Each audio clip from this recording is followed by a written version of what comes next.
Então, agora gravando, gente. Então, primeiro, né, bom dia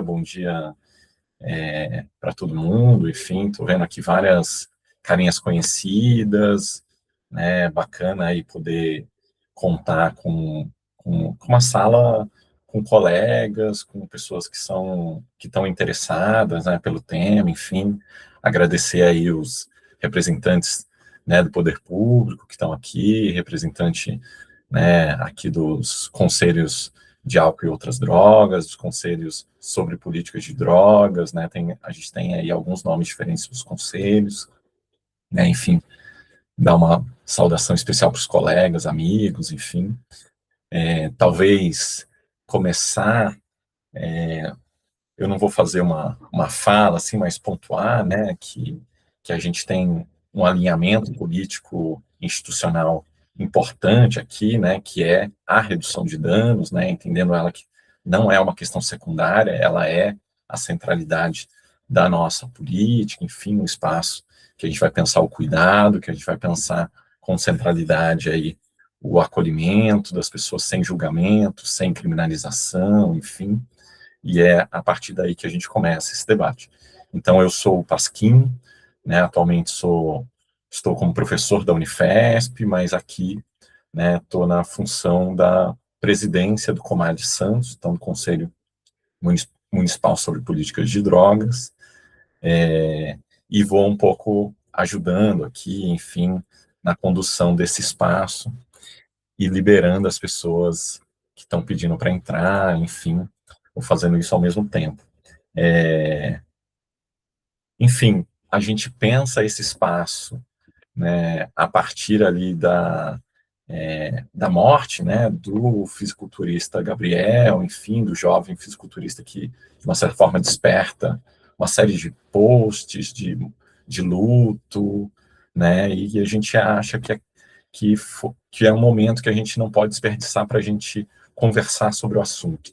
Então, isso é um assunto atual e uma questão global, né? Então, enfim, que a gente precisa pensar isso. Estou vendo gente de várias regiões diferentes. Então, a Patrícia agora de Goiânia, né? Oi, Patrícia. Né?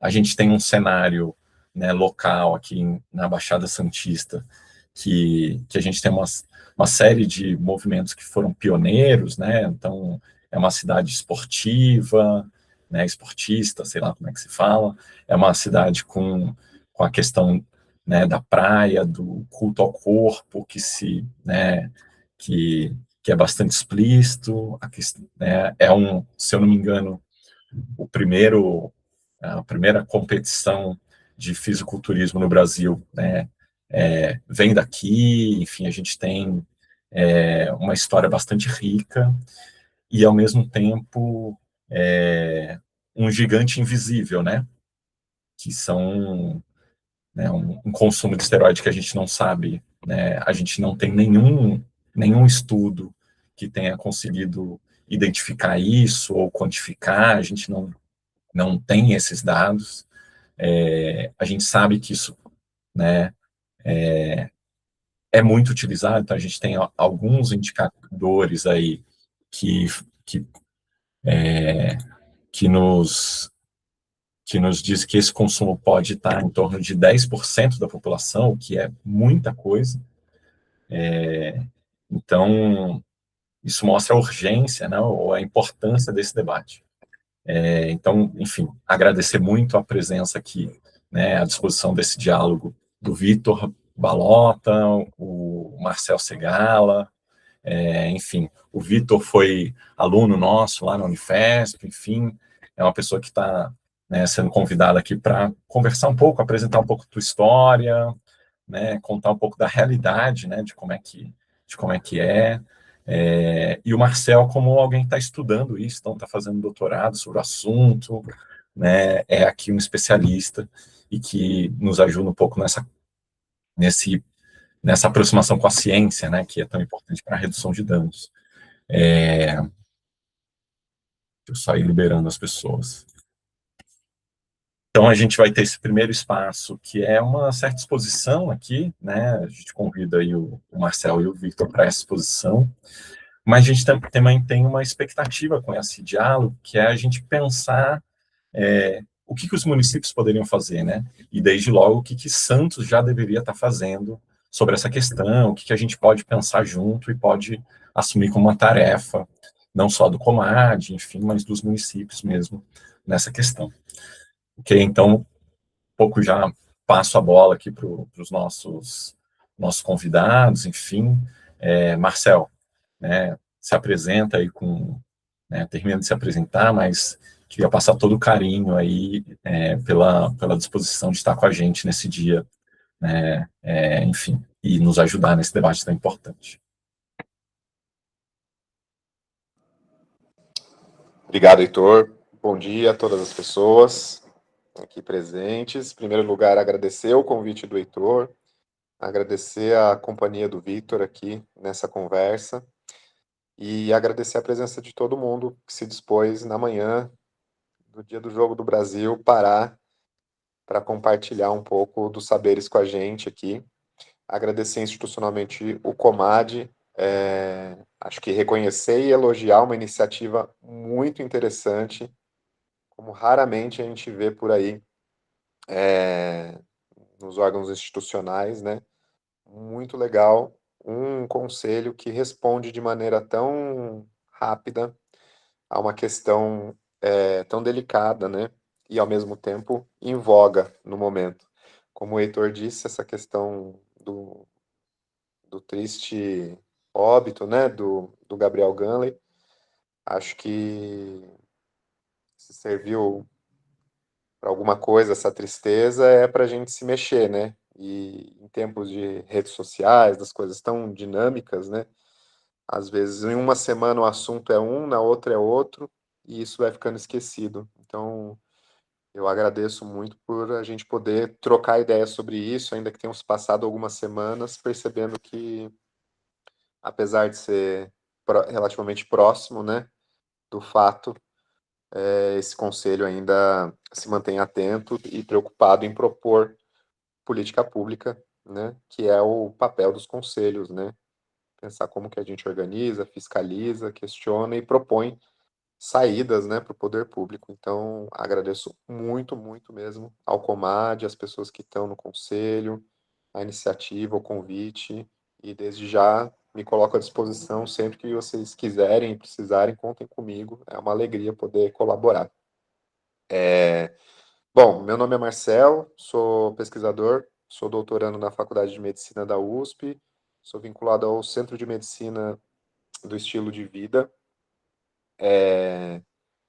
Sou uma das pessoas que pesquisa dentro de um estudo grande que se chama SOS, né? É a sigla de Study of Steroids. Então, é um estudo de coorte prospectiva. Isso quer dizer o quê? Coorte é um desenho de estudo de pesquisa no qual a gente acompanha uma população ao longo de anos, né? Prospectiva porque ela vai acompanhando para frente a vida da pessoa, né? Então ela não olha, ela olha também, claro, né, o passado, mas ela está muito preocupada com o andamento da vida cotidiana da pessoa, com os exames de sangue, mas não só eles, né? Com toda a vida da pessoa. Quando a gente pensa nos estudos de coorte, a gente tem que pensar sempre no acompanhamento da vida da maneira mais ampla possível, né? Porque a gente quer entender como que as pessoas adoecem, como que elas não adoecem, como que elas se fortalecem, como que elas se desgastam, como que elas vivem a vida, trabalham, né? Constroem a história delas e como que um determinado desfecho ali, ou vários, né, que a gente pesquisa, vão ocorrendo na vida delas, né? Então, dentro desse estudo grande, que é o SOS, tem outros estudos, né? Eu tenho alguns que eu desenvolvo lá dentro e uma equipe com quase uma dezena de pessoas que desenvolve outros estudos. Hoje é o maior estudo do mundo com pessoas que consomem esteroides androgênicos anabolizantes, né? É um estudo que vai persistir por pelo menos 7 anos de acompanhamento. A ideia é que a gente consiga aumentar isso, né? A gente tem buscado financiamento para poder garantir a factibilidade, né, de pelo menos 10 anos de acompanhamento. E hoje o meu estudo se concentra um pouco na perspectiva de dar respostas a partir do que já existe de saber entre as pessoas que consomem esteroide anabolizante, né? A princípio, a gente vem com esse debate do esteroide, né?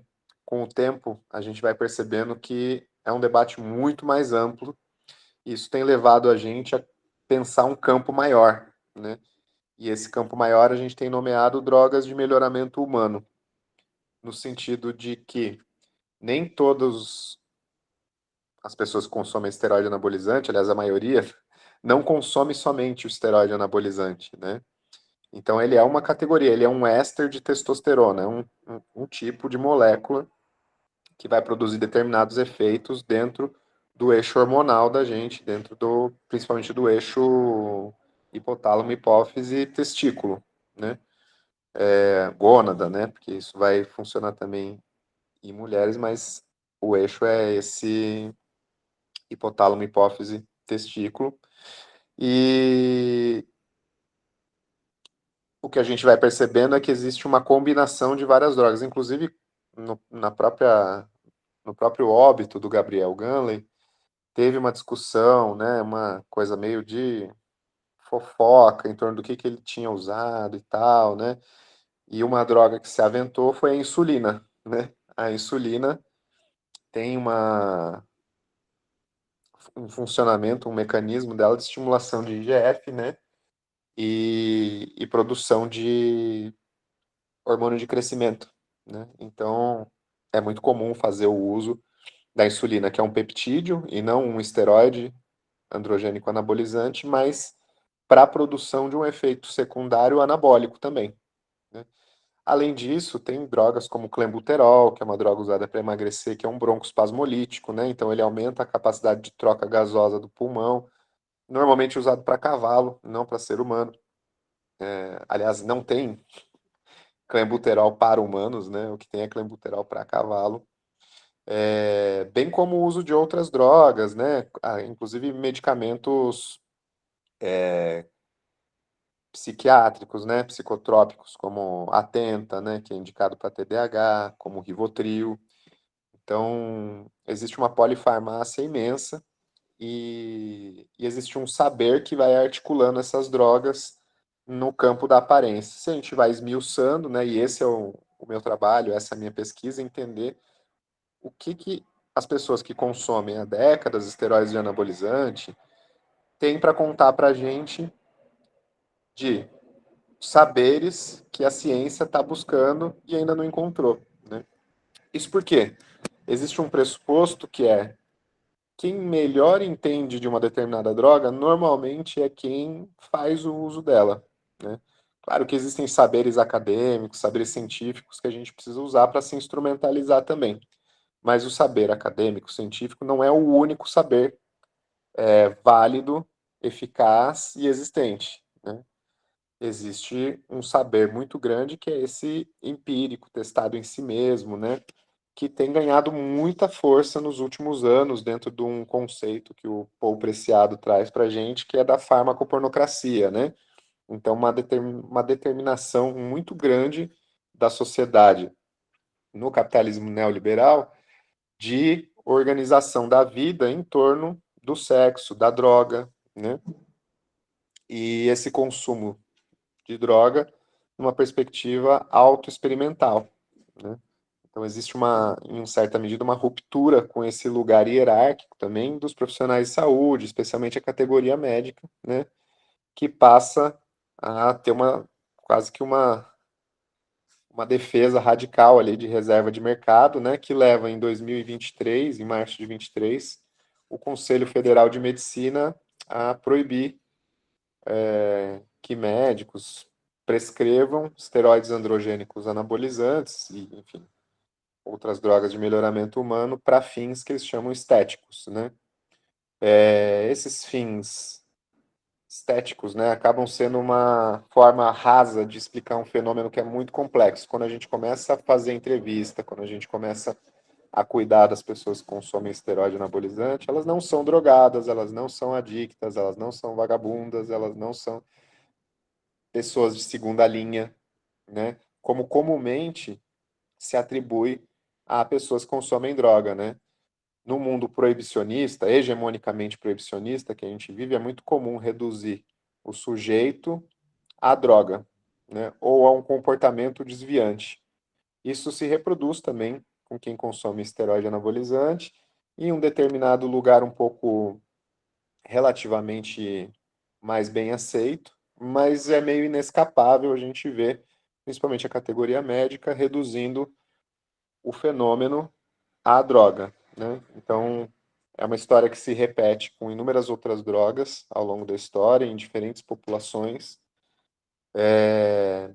de um consumidor chegar para um atendimento por uma questão de saúde, né? Um problema no pé, e o médico dizer que não vai atender porque ele precisa parar de tomar hormônio, parar de tomar droga antes, né? Então isso se reproduz também nesse grupo social, e, e isso acaba tendo um papel de desgaste, né? De estigmatização, de, de colocar o sujeito numa posição defensiva, né? E isso atrapalha mais do que ajuda, e isso acaba virando uma barreira para o cuidado em saúde. E essa barreira gera mais gasto, gera mais morte, do que se a gente conseguisse olhar para isso de maneira adulta, de maneira respeitosa, né, colocando a pessoa e a relação que o profissional de saúde constrói com a pessoa na centralidade do cuidado e não a droga, né? A droga é um dos fatores da vida da pessoa. No caso, as drogas, né? Então, esse consumo de drogas de melhoramento humano, que envolve toda uma polifarmácia muito bem articulada experimentalmente, né? As finalidades que as pessoas usam são diversas, né? No estudo, a gente vai se deparando com pessoas que dizem, olha, eu saí da depressão quando eu comecei a tomar esteroide anabolizante. Poxa, mas você sabe que existe uma possibilidade grande de, a longo prazo, isso produzir um desfecho de adoecimento cardiovascular? Sim, eu tenho clareza, mas para mim eu faço uma escolha que é mais importante para mim, sair da cama e conseguir treinar e conseguir viver minha vida e talvez ter um evento cardiovascular daqui 5, 10 anos, do que me matar, que nem eu estava pensando há uns meses atrás, né? Quando a gente se depara com essa realidade concreta, não dá para a gente olhar com julgamento moral. Não dá para dizer, olha, o esteroide é bom, a depressão é boa, ou a depressão é ruim por si só, e esse uso de esteroide que veio para resolver também é ruim. Se a gente fica só nessa chave do bom e do ruim, a gente acaba ficando refém do julgamento moral de cada pessoa, né? Então, o que a gente precisa fazer é conseguir achar uma síntese para isso, né? Então, conseguir olhar e cuidar, essencialmente, né? Eu estou no maior complexo da América Latina de cuidado em saúde, e o objeto de trabalho da gente é o cuidado em saúde, né? A gente precisa cuidar das pessoas e esse cuidado não pode ser moral. Nesse sentido, a gente tem caminhado cada vez mais para a identificação de diversas motivações, né, para o consumo de esteroide e diversas formas de manejar ele. O que tem parecido mais eficaz, inclusive dentro não só do que a gente vê na realidade concreta aqui do Brasil, mas de outros países, como a Noruega, Estados Unidos, Holanda, Austrália, é a perspectiva da redução de danos, né? Então, uma forma de você olhar para o consumo de drogas partindo do pressuposto que as drogas sempre existiram, então aí combater elas não tem resolvido, porque ao longo das décadas, a cada ano que passa, as drogas aumentam o volume, aumentam a lucratividade, aumentam a diversidade, a disponibilidade e a potência, ou seja, a guerra às drogas fracassa ano após ano, desde que ela foi criada, ela nunca ganhou, né? Está na hora da gente propor alguma coisa que tenha uma relação não de vitória e derrota, mas de caminhos de fato maduros, nos quais as pessoas morram menos, sofram menos, adoeçam menos, né? E é por isso que a gente tem se alinhado com a redução de danos como essa perspectiva. Dentro disso, para começar a caminhar para o encerramento da minha fala e passar para o Victor, inclusive conectar a importância do Victor estar aqui, que é uma pessoa que tem uma relação com o consumo de esteroides, que consegue narrar isso para a gente, porque também eu não posso vir do meu lugar de pesquisador e achar que é esse saber que é o válido, esse que é o funcional, é esse que tem que ser usado. É muito importante que a gente tenha capacidade de escutar também as pessoas que de fato consomem as drogas e elas ajudarem a determinar as políticas públicas, né? Se existe redução de danos como um paradigma de política pública global eficaz, e isso é comprovado, né? Isso tem evidência, isso tem evidências de décadas em Portugal, né? No Canadá, acho que tem uma infinidade de países que vem mostrando como a perspectiva da redução de danos é eficaz, é econômica, né? E é melhor para as pessoas, na maioria delas, né? Isso não quer dizer que a gente descarta pessoas que vivam em abstinência total, né? Acho que as pessoas que vivem em abstinência total, que resolvem nunca mais consumir nenhuma droga, estão fazendo uma escolha com informações, né? Então não é uma coisa que se opõe. A gente não tem uma guerra com ninguém, né? A gente quer da redução de danos, ao contrário do proibicionismo, que tem uma guerra contra as drogas e contra as pessoas que defendem esse tipo de cuidado alinhado com a redução de danos. A gente tem uma perspectiva que é, inclusive dentro da redução de danos, tem que caber a opção da pessoa que escolhe nunca mais consumir uma determinada droga na vida, né? E tá tudo bem, contanto que essa pessoa tenha informações, seja cuidada integralmente, seja respeitada acima de tudo, né? Então acho que por isso, por inúmeras experiências, né, inclusive da fundação da redução de danos em Roterdã, com o Junk Bond, né, que são consumidores de heroína que começam a demandar políticas públicas de dispensação de agulha e seringa, e isso vira um movimento social um pouco mais amplo, mais articulado, com espaço de convivência, né, com respostas de saúde muito eficazes. E isso a gente aprende e aplica aqui também dentro da nossa perspectiva brasileira para pensar o cuidado a partir da redução de danos para essas drogas de melhoramento humano, dentro das quais estão os esteroides androgênicos anabolizantes também, né? E aí, por isso, eu destaco a importância da presença do Victor aqui como uma pessoa que é um sujeito experiente nesse consumo, né? Eu acho que é muito interessante a gente escutar a história do Victor e com os ouvidos muito atentos, muito respeitosos, e conseguir escutar isso e pensar, bom, que saídas ele propôs, que saídas ele achou na vida dele, né? Que saídas esse grupo com quem ele convive propõe, né?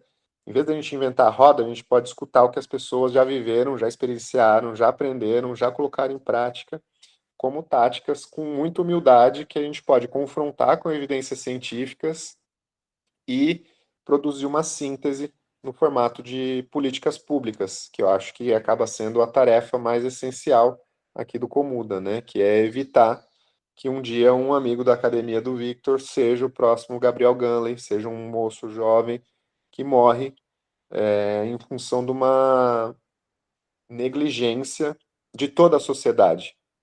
Não é um problema só dele, não, ele não morreu por escolhas individuais exclusivamente. Lógico que ele faz as escolhas dele, né? Mas pautadas numa sociedade que violenta as pessoas, né, que reproduz o bullying, que reproduz a gordofobia, que reproduz a violência contra corpos dissidentes, né, e que vai virando uma força motriz para a geração de novos perfis de pessoas, né, de populações que colocam um determinado padrão de consumo ali de droga na vida, no qual o que é mais saudável para ela é produzir esses desgastes que a gente está falando aqui. Então, eu encerro por aqui minha fala, acho que depois eu volto para as questões, passo de volta para o Heitor para passar para o Victor aí. Obrigado, Marcel. É bacana poder te escutar, enfim, já há algum tempo, né, a gente está se aproximando desse debate e dá para ver o quanto ele amadureceu, né, olhando para trás, assim, o quanto a gente conseguiu avançar nisso daqui. Só antes de passar para o Vitor, então, vou sugerir para... Tô vendo colegas, pessoas de muitos lugares diferentes, então, sugerir aí, se não atrapalhar um pouco a fala do Vitor, da gente também se apresentar, colocar lá no chat de onde está escutando essa nossa roda, enfim, acho que é bacana a gente também entender um pouco da dimensão de quem é que está aqui. E a gente tem a possibilidade de fazer um certificado para quem achar que é importante, né? Então, se precisar, né, aciona a gente aqui que a gente, né, só com o nome completo, aí a gente já envia o certificado depois para vocês. Beleza? Então, Vitor, obrigado de novo por estar aqui. Enfim, bacana demais poder escutar um pouquinho da tua história. A fala é tua agora. Eu que agradeço muito o convite de vocês. Inclusive, tá todo mundo me escutando bem? Tudo certinho? Beleza. Ó, eu sou o Vitor, eu fui estudante de Educação Física pela Unifesp, fiquei mais ou menos 2 anos ali, depois eu saí, fui fazer outras coisas. Hoje eu não trabalho mais profissionalmente ali na área, né? Hoje eu trabalho na área automotiva, eu sou empreendedor, né? Trabalho comprando e vendendo motos, tenho uma estética automotiva, área totalmente desconexa das quais eu já passei, né? Eu moro em Praia Grande hoje, sou de São Paulo, mas moro aqui fazem quase 7 anos, né? Então, meio paulista, meio caiçara, né? E eu comecei a usar esteroide, eu tinha 19 anos, estava ali no começo do meu segundo ano, né, da faculdade, e assim, eu já treinava há muito tempo, eu treinava desde os 15, lesão, parei, voltei para lesão, então um dia que eu gastei mais de, sei lá, quase R$ 2.000 em fisioterapia, fiquei bom, nunca mais parei. Depois de um ano que eu já estava muito fixo, assim, treinando muito, fazendo dieta. Olha, o Heitor me conhece. E eu, às vezes, não levava o caderno, eu fazia anotação no bloco de notas, para caber mais marmita, tigela, fruta, aveia, isso dá muito frio. E eu vivi anos da minha vida, assim, comendo o dia inteiro, trabalhando, estudando e treinando e vivendo só isso. Houveram épocas que eu saía, eu já estava usando esteroide, eu saía uma vez no mês. Saía uma vez no mês para ir no cinema e contado. Saía, tipo assim, a última refeição 6 horas, para ver o filme 7 horas, estar em casa às 9 horas e fazer a última refeição às 10 e dormir. Esse era o meu dia de sair, assim. E depois que eu comecei a utilizar esteroide, eu já estava ali com um treinador, né, a gente fez um trabalho muito bom junto, né, de esteroide, nutrição, treinamento, e eu tive um resultado muito positivo, né, quando eu comecei ali. Porém, assim como vieram os resultados, também vieram colaterais e o preconceito da época, né? E os primeiros 6 meses eu não contei para ninguém, tava só eu e minha ex-namorada na época, e minha mãe, tudo, né? Lógico. E aí, depois de 6 meses, eu assumi o uso, falei, olha, eu tive essa evolução, e até como responsabilidade com as pessoas que viam o meu Instagram, tudo, eu falava, olha, não é justo as pessoas verem a minha evolução e ficar achando que eu sou natural, né? E porque eu sabia que eu, levando marmita para cima e para baixo, vivendo desse jeito, tinham pessoas, por exemplo, da faculdade, que olhariam para mim e pensariam, pô, se eu me dedicar que nem ele, eu vou ficar igual, e às vezes não é. E por isso eu assumi lá o uso, tudo, e aí começou, cara, um monte de pedrada, né, na época. Assim, depois da quarta, sexta semana, que é depois que ocorre ali um, entre aspas, empilhamento, né, dos hormônios, eu comecei com a dose baixíssima, diga-se de passagem, e comecei com, tipo assim, sei lá, eu não lembro muito bem, mas era tipo 150 de texto e 300 miligramas de Deca, era isso, era um Decabase ainda. Anos depois eu descobri que Deca me fazia super mal, depois eu conto isso pra vocês. E, enfim, 6 meses depois, cara, muito preconceito mesmo. Eu peguei a época ali do auge do Rodrigo Góes, então assim, o Rodrigo Góes criou essa guerra que o Osama falou, de era o natural versus o hormonizado. E era uma guerra de tipo assim, eu estou do lado de cá, sou natural e sou contra esse negócio de hormônio que mata os outros.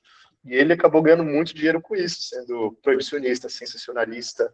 Você vê um vídeo dele, pô, eu assisti o último vídeo dele do aquele Matheus Mátila lá, que ele passou com um grande cardiologista, que mostrou que ele tinha tipo um envelhecimento precoce ali da artéria, mas nada que fosse um puta risco, e ele utilizou ali 2 medicamentos para brecar esse envelhecimento. Não é que ele tinha um problema, é que ele está se protegendo, né, de um problema, é isso. E aí já foi o Rodrigo Góes falar que praticamente queria morrer. No ano que vem, eu te dou 8 meses de vida, assim. Então ele ganhou muito dinheiro com isso, e essa fase foi terrível, porque eu vi um monte de gente vindo para falar para mim, fake nerd, não sei o quê. Eu postava um vídeo cara, tentei postar um vídeo no TikTok uma vez, e toda vez que eu postava, vinha um monte de natural do Rodrigo Góes. Ah, Stay nerd, ah, ficou careca, ah, não sei o quê, ah, as espinhas. Aí eu, caraca, mano, é sobre isso então? Tipo assim, não é bem assim que funciona, entendeu? E dentro da própria universidade mesmo, principalmente pessoas ali da minha turma, sofri um preconceito lascado, porque eu sempre fui muito solícito com as pessoas, né? E um ano depois que eu tinha entrado na faculdade, que foi quando eu já estava utilizando esteroide, eu mudei muito. Então, assim, eu entrei parecendo um cotonete, né? Assim, só tinha cabeça. Eu parecia uma tábua reta com a cabeça desse tamanho. Usava aparelho, tudo. Aí, um ano depois, eu tirei. Um ano depois, eu tinha ganhado uns 12, 15 quilos, mais ou menos, depois do primeiro contato, né, com o esteroide. E comecei a me desenvolver um pouquinho melhor profissionalmente. Foi um dos motivos por eu ter saído também, que segui outros caminhos, né?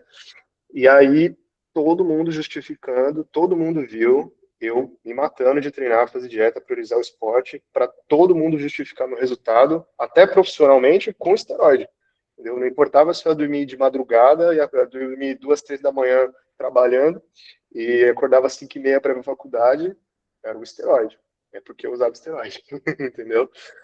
E foi um dos motivos por eu ter saído. Aconteceu muito da galera querer me pintar pelo meu físico como de heterotop. Assim, eu sei, para quem não conhece, o heterotop é a figura do homem babaca, né? Aquele homem que é Zé Ruela com os outros, aquele homem que, tipo assim, ficou com a mulher hoje, sai contando para todo mundo, que dá mancada, que fala que quer namorar a mulher, no outro dia ele fala a mesma coisa para outra pessoa. Eu nunca fui assim com ninguém, pelo contrário, eu sempre fui extremamente tranquilo, mas pelo meu físico, as pessoas me olhavam e me julgavam por isso. Tipo, ah, ele é heterotop. Eu falei, cara, mas eu nunca nem falei com essa pessoa, eu nunca conversei com essa pessoa na vida, por que esse cara tá falando que eu sou heterotop?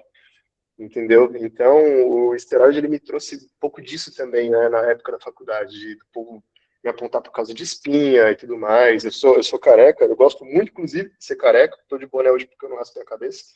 Mas meu cabelo começou a cair com 16 anos. Não foi só por causa de esteroide, entendeu?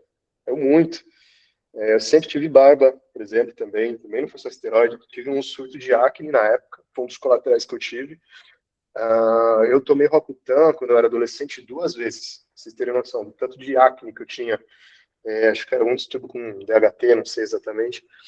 E depois que usei esteroide, eu tive uma retomada da acne, né? Utilizei Rocutan de novo. E foi uma acne, assim, diga-se de passagem, muito grande, tá? Para quem aí tem interesse em usar algo do tipo, se você tem tendência, você pode ter. Eu tive fotos do meu peito, assim, inteiro estourado de acne, as costas, enfim. Mas eram problemas que eu já tinha. Né? E a gente justifica tudo com esteroide. A minha acne já vinha voltando, ano após ano, usei esteroide, aí terminei de lascar, né?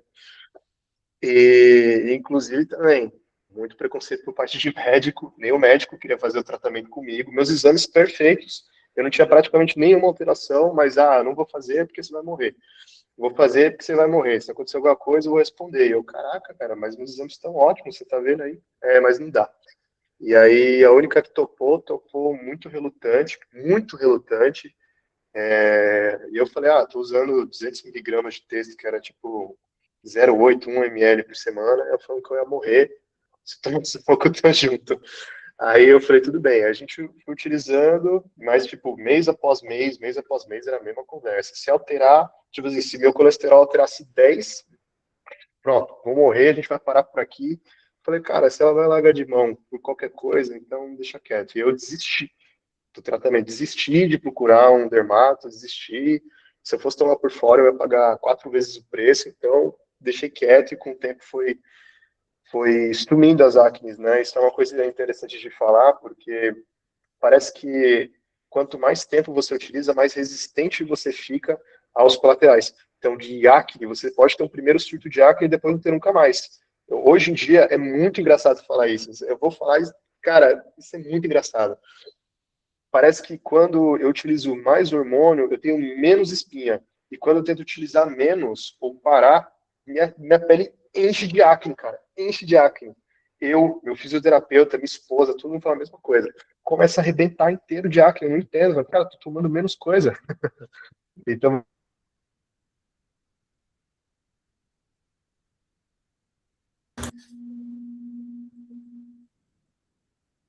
Opa, você tá com o áudio desligado, Vitor. Aí você caiu e voltei, voltou. voltei. Aí, agora sim. Então você parece que fica mais resistente a esses colaterais. É muito engraçado isso não está descrito em literatura nenhuma, mas é um senso comum, né, entre nós que utilizamos. E assim, gente, a gente tem que desconectar um pouco de que o esteroide é só pelo físico. Não é só pelo físico. Quando eu comecei a utilizar, eu era mais novo, obviamente, há 3 anos atrás, eu era uma pessoa muito diferente. Eu não tinha eu não era aquele cara de atitude ainda, né? Até porque eu não tinha me tornado realmente um adulto. Mas eu não era aquele cara de super atitude, eu não era aquele cara que levantava a mão para falar primeiro, eu não era o cara que tomava decisão assim, vai ou não vai, eu não era essa pessoa, né? E o esteroide, naquele momento, também me proporcionou isso, porque a própria testosterona, ela tem um drive na sua cabeça que você fica assim, mais dominante, você fica mais confiante, você toma decisões mais fáceis. Para quem é do mercado financeiro, por exemplo, sente muita diferença.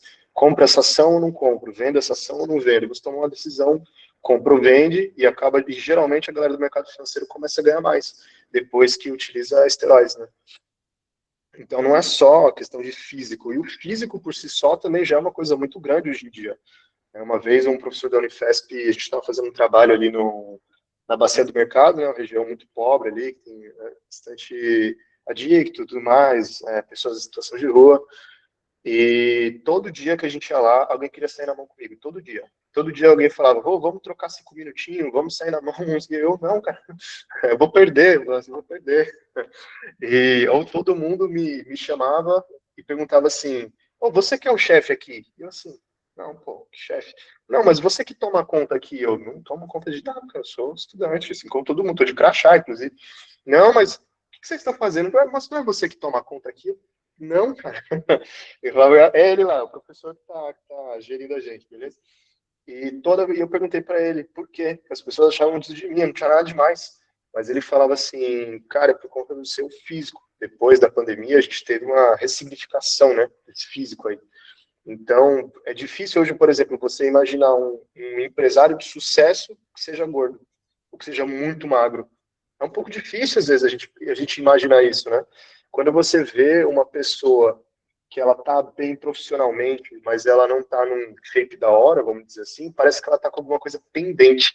Parece que ela tá com alguma coisa na vida dela que ela não resolveu, né? É assim como as pessoas enxergam isso. E às vezes a pessoa tá feliz. Eu já testei várias vezes atender cliente para vender moto, várias vezes atender cliente de casaco e de camiseta. Quando vocês acham que eu vendo mais fácil? De camiseta. Porque parece que passa uma moral, parece que a pessoa me enxerga de outra forma.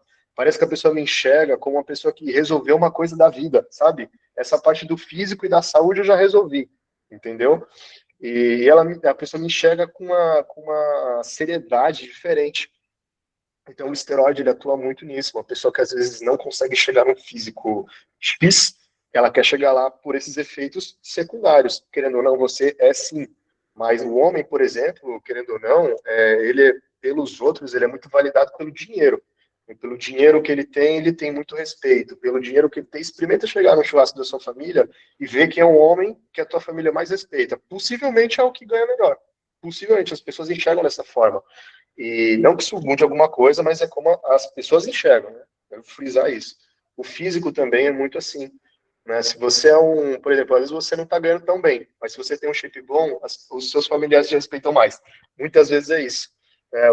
Pessoas que você conhece, colegas, colegas de trabalho, e assim vai. Então não é só uma questão de até, por exemplo, para quem eu sou casado, mas, por exemplo, para o homem que é solteiro, às vezes quer, porque ele sente que ele vai numa festa, numa balada, vai, né, alguma coisa do tipo, ele vai ser mais validado, ele vai conseguir se envolver com mais pessoas assim, pelo físico que ele tem, pelo menos, entendeu? Então, o esteroide ele vai muito para além, até em áreas profissionais. Eu passei pela área da segurança, segurança privada, né, fiz vigilante, escolta e tudo mais, e assim, você consegue emprego e trabalhos bons muito rápido se você for forte, muito rápido, muito. Se você tiver um físico bacana, você fica mais imponente quando você está na posição de segurança. E isso é um fato, entendeu? Quando eu estava trabalhando nessa época, os meus postos nunca davam problema. Podia dar problema com qualquer outro posto de qualquer outro setor, o meu nunca dava problema. Uma parte por eu saber conversar, saber lidar com as situações de uma boa, e outros pela simples função do segurança, que é ele ficar em pé, parado, com os braços para fora, e é só isso que ele tem que fazer. E só isso já impede muitos problemas, baderna, coisas, problemas que podem acontecer dentro de um evento, de um espaço privado e tudo mais. Às vezes é só essa a sua função, ficar lá parado, quieto, com os braços para fora.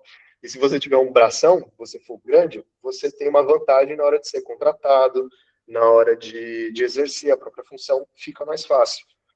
Então, isso em várias funções, função às vezes de pedreiro, por exemplo, funções de trabalho manual, de mecânica, de segurança, e assim vai. Até para quem é, por exemplo, empreendedor, empresário, você vai fechar uma reunião, é o que eu falei. Se você tiver um físico bom, parece que você resolveu alguma coisa. Se você está com um físico mais ou menos, parece que você está com alguma coisa pendente. Como eu vou fechar um negócio milionário com você, se você não resolveu uma parte da tua vida? Se para mim está parecendo que uma parte da sua vida você não resolveu. Isso eu não estou falando para mim, sobre eu com outras pessoas. Eu não penso dessa forma, mas é como as pessoas se validam, entendeu? As pessoas de fora te validam dessa forma. Então o esteroide vai para muito além disso. E infelizmente, com o tempo, acaba acontecendo uma polifarmácia também, né? Eu me tornei uma polifarmácia. Eu, depois de mais ou menos um ano, eu já estava utilizando, sei lá, 3, 4 vezes a dose, eu tinha intenções de competir. Hoje eu gosto mais do estilo de vida, ainda vou competir em algum momento, mas eu vivo como se fosse só no subo, né? E já estava tomando 4 vezes mais a dose, porque eu queria crescer, eu estava milhão, treinando muito, e aí começaram um monte de remédio para combater os colaterais. Ginecomastia, por exemplo, já estava tomando tamoxifeno e anastrozol para tentar a ginecomastia, que eu não sabia de onde que vinha, que era da nandrolona, não sabia. E assim, baixava a dose, tomava as coisas e não dava certo. Hoje eu tenho uma ginecomastia grau 1, né? Fibrosada já, eu até esqueço que eu tenho isso, é uma coisa bem besta. Mas na época me incomodava, né? Porque fica sensível, chato, enfim. Às vezes você até bate, esbarra o peito assim, dói, então, num aparelho, alguma coisa. Hoje eu não tenho mais isso. E 2 medicamentos. Aí vinha um antidepressivo, vinha um Rivotril, porque meu sono acabou com meus sonos, a esteroide até hoje. Eu não consigo dormir. Ou eu tenho história de não conseguir dormir, ou eu acordo, sem brincadeira, umas 10 vezes durante a noite, umas 10 vezes. Toda hora perde sono, e aí eu utilizava o Rivotril. Então, e um Rocutan, né? Então era tudo isso junto e umas 800 miligramas de esteroide na época. Para quem vai competir ou tem esse estilo de vida, não é tanta coisa assim.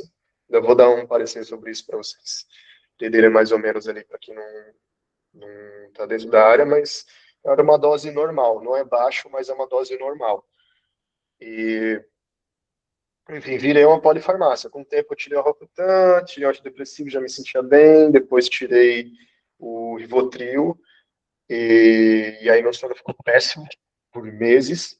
E aí eu vou expor algo aqui para vocês, já que é sobre isso a reunião. Hoje em dia eu fumo maconha para poder dormir.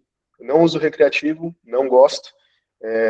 Não gosto do efeito, não me importo com isso. Inclusive me atrapalha, não odeio trabalhar, fumar em rolê ou qualquer coisa assim, odeio. Mas para dormir funciona muito bem para mim, muito bem. Não recomendo para ninguém, mas muito bem. Eu durmo maravilhosamente bem, não acordo disposto. O Rivotril eu tomava, eu acordava baqueado, assim, sem, e sonolento, e eu não tenho nada disso hoje. Então eu tirei um pelo outro. bem dizer. O Rivotril, eu já estava tomando 20 gotas de Rivotril para poder suprir a necessidade que os esteroides me batiam ali, né? Menos que isso nem funcionava. Eu tomava e ficava acordado, assim, ó, trabalhando, conseguia desligar de trabalho. É uma boa, pode ser, só que eu não tive acesso, né? Por enquanto eu não tive acesso ao CBD, né? Eu não tive acesso ainda, mas na falta de um foi o outro, né?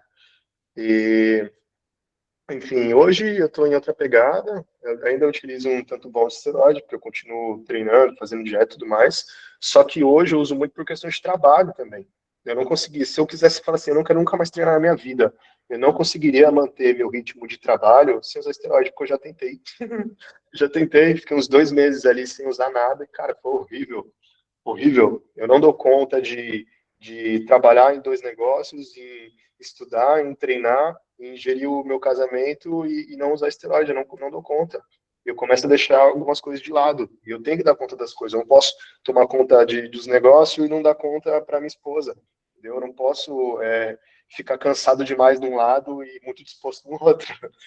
Então, eu tenho que estar disposto sempre, bem dizer, né? Eu jamais me arrependeria de ter usado esteroide e ter a noção de que em algum momento, por exemplo, em alguns anos, talvez eu tenha que operar de próstata, por exemplo. A minha família teve muito problema de câncer de próstata e eu acompanho com o exame e tudo, mas tem receptores androgênicos lá, então você utiliza esteroide, a próstata tem uma hiperplasia e em algum momento eu vou ter que usar algum remédio para frear essa hiperplasia ou operar e tirar. É isso, e para mim tá super tranquilo, eu não tenho problema nenhum com isso. Ou talvez utilizar algum remédio para o coração, uma acetilcisteína, um beta-bloqueador, algum remédio para pressão, isso pode acontecer e ok, eu assinei os termos quando eu comecei, sabia que seria para o resto da vida e saberia desses riscos e coisas que poderiam acontecer comigo e ok, entendeu? Então a gente tem que parar de pensar também que a gente sempre acha o que é melhor para os outros, né? Sempre que alguém chega para mim e fala, cara, eu quero me manter natural, eu falo, que ótimo, maravilha. Alguém fala, eu quero usar esteroide, eu falo, aí já é um problema seu. Tem que ver se para você vale a pena. Aqui, de antemão, eu que tenho um pouco mais de experiência nessa área, olhando para você, acho que você não teria esse resultado que você está pensando. 90% dos casos não tem. E eu convenci muitas pessoas a não usar esteroide. Eu não sou proibicionista. Só falei, você vai usar e não vai ter esse resultado. Eu vejo, eu tô aqui, eu fui professor de academia. Eu vejo aqui, como professor, eu vejo você treinando, você não treina tudo isso. Você tem que melhorar seu treino ainda. Eu vejo aqui, eu nunca vi você saindo daqui com marmita, eu nunca vi você me trombando para falar sobre nutrição, sobre a sua dieta, mas eu canso de ver você vir perguntar sobre esteroide. A resposta não tá aí, cara. Tu não vai ter esse resultado. E aí, se você quiser parar depois, talvez você não volte mais a produzir texto. E aí? Você vai ficar se furando pro resto da vida, né? Que possivelmente você já nem lida bem com isso, para nada. Então, convenci muitas pessoas a não utilizarem, eu acho que a redução de danos é o caminho. Tá? Não existe isso de proibicionismo dar certo, está mais que provado para qualquer um. E para finalizar aqui a minha fala, um pouquinho sobre o Gabriel Gana, que eu acho que é uma coisa que muitos de vocês talvez queiram saber, né? Eu conheço algumas pessoas do meio, mas não sou próximo de pessoas que eram amigos dele, né? E assim, gente, ele tinha uma vida muito diferente dos demais. Quando a gente fala de esteroides por jovens, tem que entender que quantos jovens vocês conhecem que têm 22, 23 anos, que ganham 350 mil por mês e são famosos? Fala aí pra mim. Difícil, né? Com 350 mil por mês, você compra um carro enchendo poste. É isso, podia ter morrido disso, né? De você achar que é o super-homem, né? E teve uma pressão muito grande da mídia, dos próprios seguidores, de falar que ele estava indo bem, que era isso mesmo, que ele não tinha que ter medo de morrer, que o negócio era ficar grande, e tinha aquela rivalidade contra o cara que era natural, então assim, eu não posso subir mal. Se eu hormonizado perder para um cara que é natural, o que vão achar de mim? Entendeu? Então tinha essa pressão muito grande de resultado por ele, né, por parte dele. Porém, a gente também tem que salientar algumas coisas. Algumas cagadas levam a nossa vida, né? E até onde eu saiba, ninguém prescreveu isso para ele, usou por conta própria. Já tinha levado um susto, postou isso no Close Friends, que tinha levado um susto com insulina e aparentemente falou brincando sobre isso, sendo que isso é uma coisa muito séria. acabou utilizando de forma indevida e veio a falecer. Só que assim, isso aí, infelizmente, é um mau uso. Não dá para a gente só culpar também tudo que vem de fora e não olhar para as coisas que a gente faz. Insulina é um dos hormônios mais perigosos que existe, embora seja peptídico, porque ele é muito difícil de usar, muito. Às vezes você usa uma dose de, geralmente é 1 I para cada 10 gramas de carbo para cada UI de insulina, e aí numa dessa, bate em outro timing. Você comeu antes, mas a insulina bateu depois, e aí? E você não tem um lanche perto, não tem uma coca, um mel, morre, cara. Então é muito chato de usar, muito difícil de usar, e não é coisa para você ficar brincando de tomar susto com insulina, entendeu? Então, por parte, tem um pouco, parte disso também é um pouco responsabilidade dele, infelizmente. Fora da pressão, que eu já expliquei para vocês. A insulina geralmente é utilizada com GH, porque ela quase dobra ali o pico de GF, a produção de GF1, que é o que você quer do GH, basicamente. E o GH, ele é hiperglicemiante, então você pode ter uma resistência à insulina, desenvolver uma resistência à insulina, utilizando só o GH. Então, também é uma forma de proteger a tua hemoglobina glicada ali, por exemplo. No mais, é meio isso. A gente tem que tomar cuidado. Eu vejo hoje muitos jovens querendo usar esteroide, mas não utilizando de fato. Por quê? Porque falta dinheiro, que é caro, muito caro usar esteroide.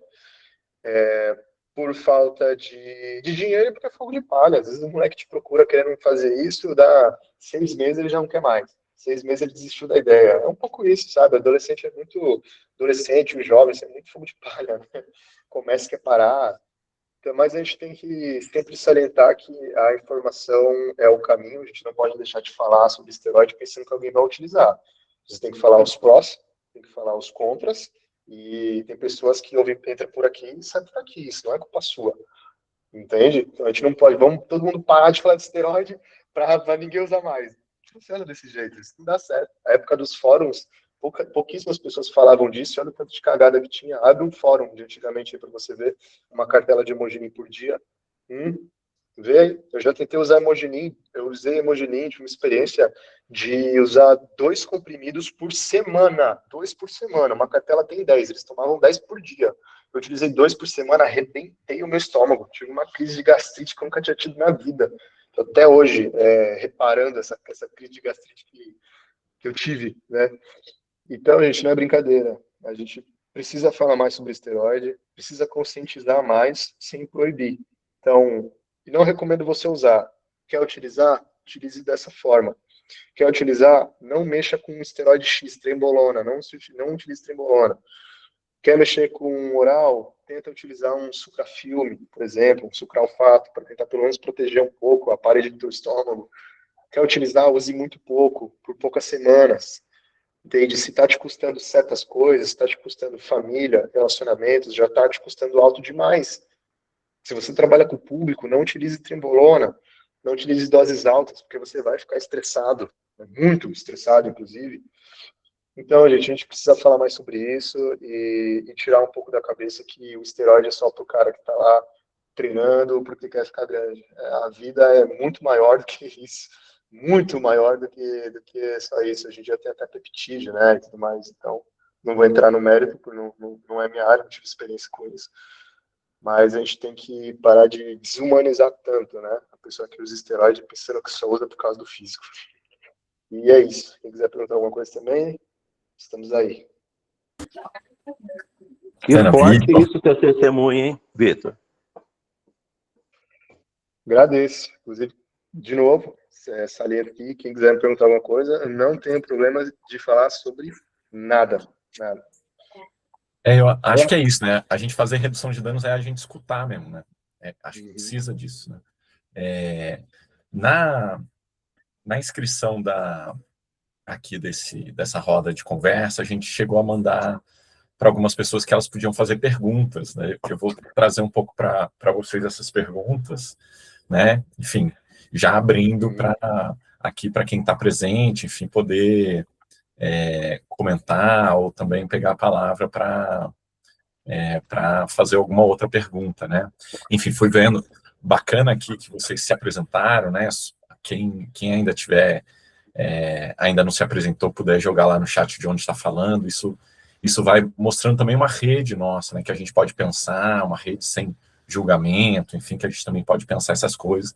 Eu vi que a Ilka entrou, o Derek, enfim, né, grande Derek, entrou aí, né, Maria Valéria eu não conheço, mas conheço o Jorge Mansky lá da Univale, enfim, né, bacana, a gente pode pensar algumas coisas junto, ou enfim, muito bacana você estar aqui.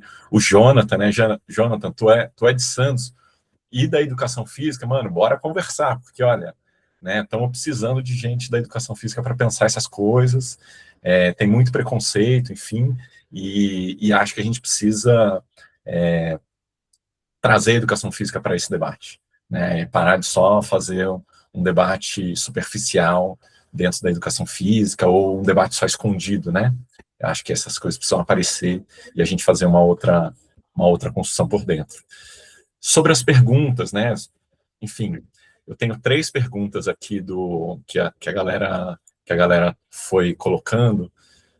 A primeira é se a redução de danos é uma metodologia que funciona para o esteroide. Então, enfim, a redução de danos a gente, de uma certa forma, escuta, né, para outras drogas, é muito mais comum para quem está um pouco inserido no movimento de redução de danos. É muito mais comum a gente pensar a redução de danos a partir, né, das drogas como cocaína, crack, álcool, cigarro, né, mas a gente escuta muito pouco falar em redução de danos para esteroide. Então, enfim, né, acho que essa pergunta pega um pouco nesse ponto.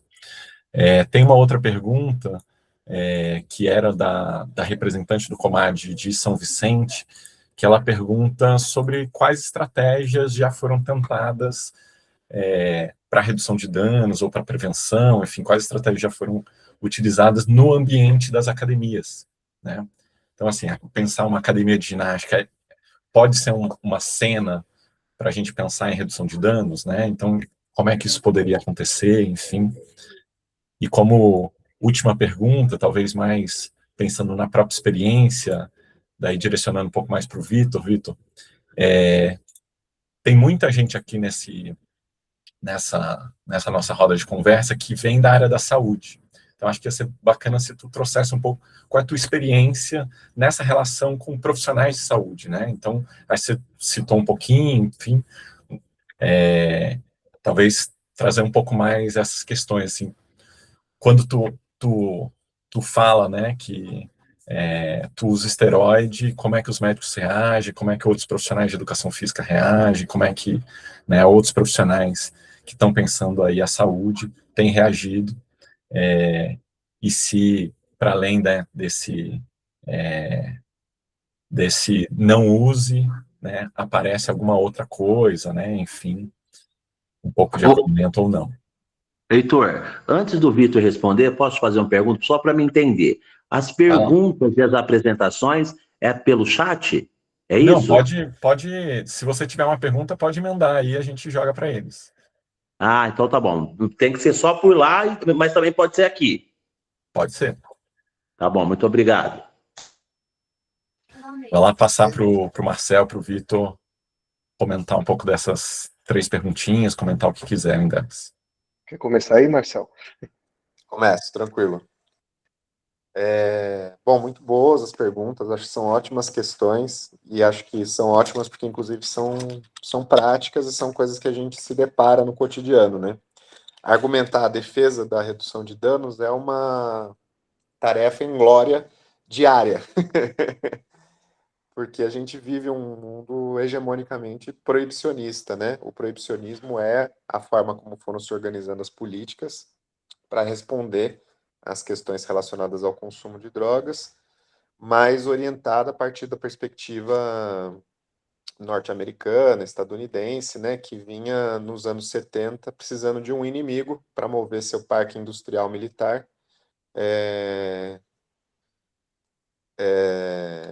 depois do vexame do Vietnã, né? Então, uma das maiores indústrias, né, dos Estados Unidos é a militar, então precisa de guerra, né, para girar o país, para funcionar.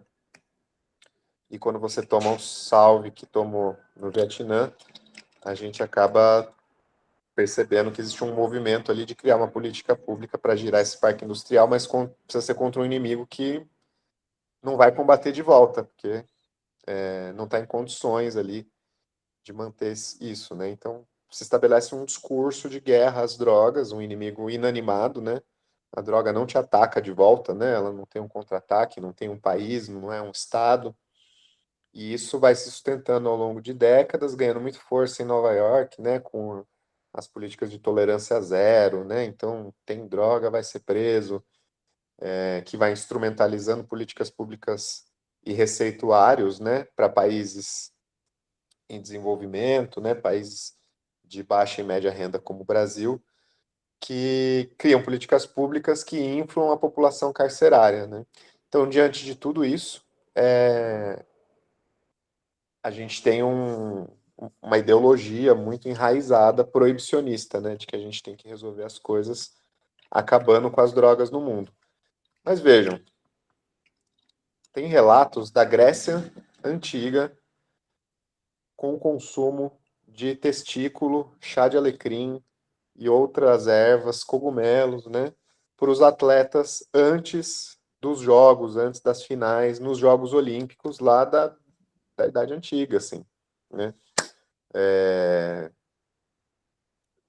Normalmente quando encontram um resto, né, arqueológico humano, vão investigar o que aquele ser humano comia, normalmente tem cogumelo, né? Os cogumelos são consumidos pelos seres humanos há 5, 10 mil anos atrás, né? Então existe em oposição, né, uma realidade concreta que é o ser humano se relaciona com drogas desde que é ser humano, né? Ele está no cardápio dos alimentos também, né?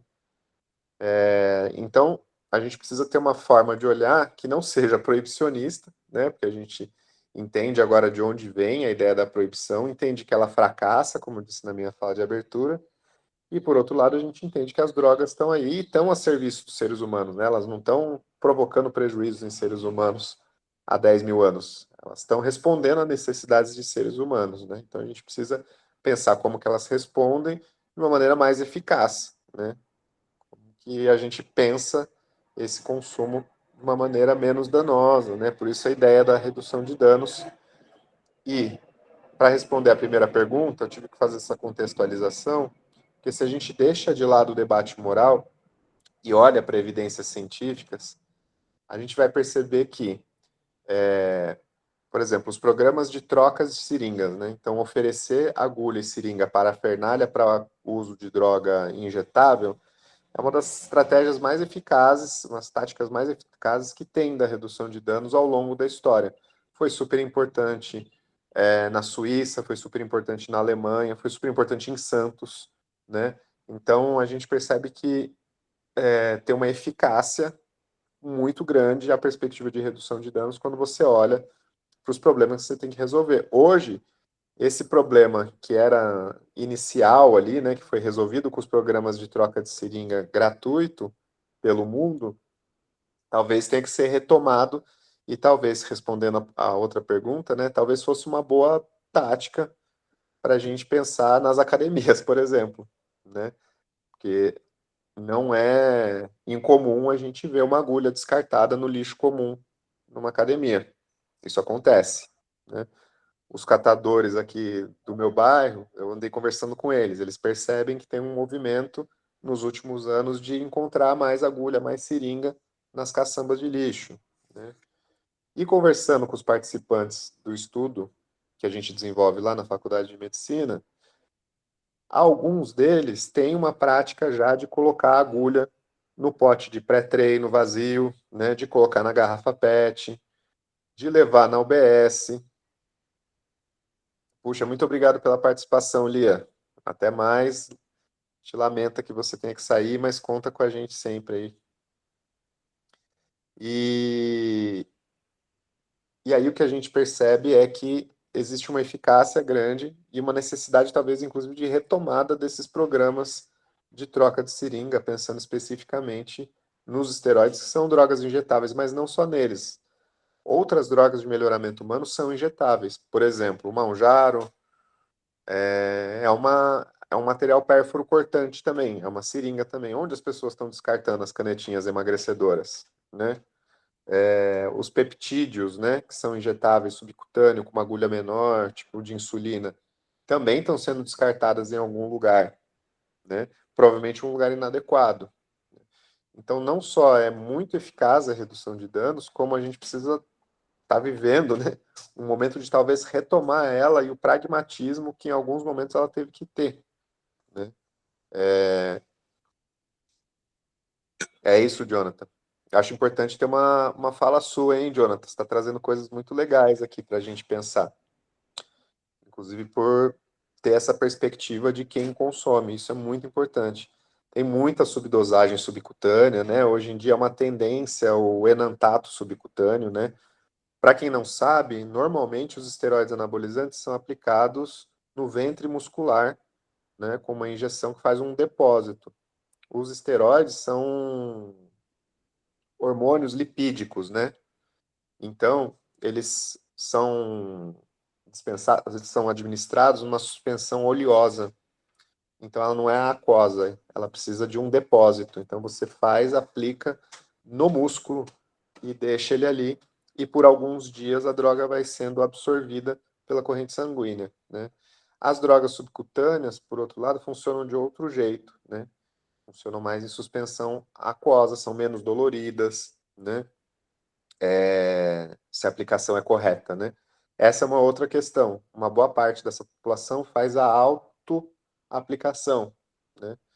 Se você acerta um vaso sanguíneo importante, você pode ter um evento de um dano, às vezes até severo. Se você não sabe fazer o depósito, você pode fazer um abscesso e fazer uma infecção e uma sepse, né? Tem vários problemas que podem acontecer se a pessoa não tem. Maravilha, Jonathan, que bom, que bom. Não precisa ser breve, não. É ótimo ter bons relatos profundos aí de quem está da perspectiva de quem consome, né? Então tem vários danos que você poderia evitar. Se as pessoas pudessem ir na farmácia e ter um profissional administrando, com certeza a gente teria muito menos problema. E aí sempre tem uma crise com o debate da redução de danos. Mas isso não vai estimular as pessoas a usarem mais? Cara, eu acho que perguntando para quem consome os esteroides, é muito raro alguém dizer assim, olha, não, se eu pudesse ir na farmácia, eu tomaria mais. Porque a barreira não é exatamente essa. A pessoa já está decidida a tomar. Ela já está decidida a tomar determinadas quantidades. A questão é, diante disso que ela vai fazer, será que existem práticas menos danosas, já que ela vai fazer, né? Se houvesse um sonho, né, a dispensação dos esteroides de maneira gratuita no SUS. Existe uma portaria recente, inclusive, agora que vai garantir isso para quadros específicos de hipogonadismo, né? Mas se as pessoas pudessem tomar na UBS, no posto de saúde, e fazer o acompanhamento na atenção primária, a gente com certeza teria muito menos gente morrendo, né? Se o Gabriel Ganley tivesse uma sala de uso seguro, onde ele pudesse ter feito o uso da insulina, se ele apagou numa hipoglicemia e tivesse uma equipe de saúde ali para socorrer ele, ele não teria morrido, assim como inúmeras outras pessoas que morreram, né? Então, as salas de uso seguro também são táticas de redução de danos altamente eficazes, reportadas com evidência científica sólida, né? Então, as pessoas morrem menos quando elas têm proteção. Além disso, em países como Estados Unidos e Canadá, existem vending machines, né? As máquinas que dispensam medicamento. Então, você pode pegar um kit de naloxona. A naloxona é um antagonista do opioide. Então, a pessoa tem uma overdose por uso de um opioide injetável, ela cai desmaiada na calçada. Se a gente tem algum treinamento, quem está observando, pode ir numa dessas vending machines, né, e pegar um kit desse e fazer a aplicação nasal. Você borrifa, faz 2 puffs, né, em cada narina, e você resgata a pessoa de uma parada cardiorrespiratória.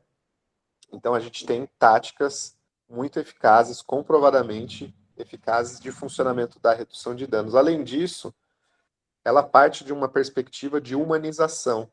Então, tem uma dimensão imponderável, que é como as pessoas são melhor atendidas. Elas acessam mais serviços de saúde, elas se sentem mais à vontade por falar a verdade com os profissionais de saúde, né, que é uma coisa que o Victor trouxe muito bem para a gente, né? Esse preconceito, essa discriminação que existe com pessoas que consomem esteroide. Quando você parte da redução de danos, você não pode ter isso para ser redução de danos, né?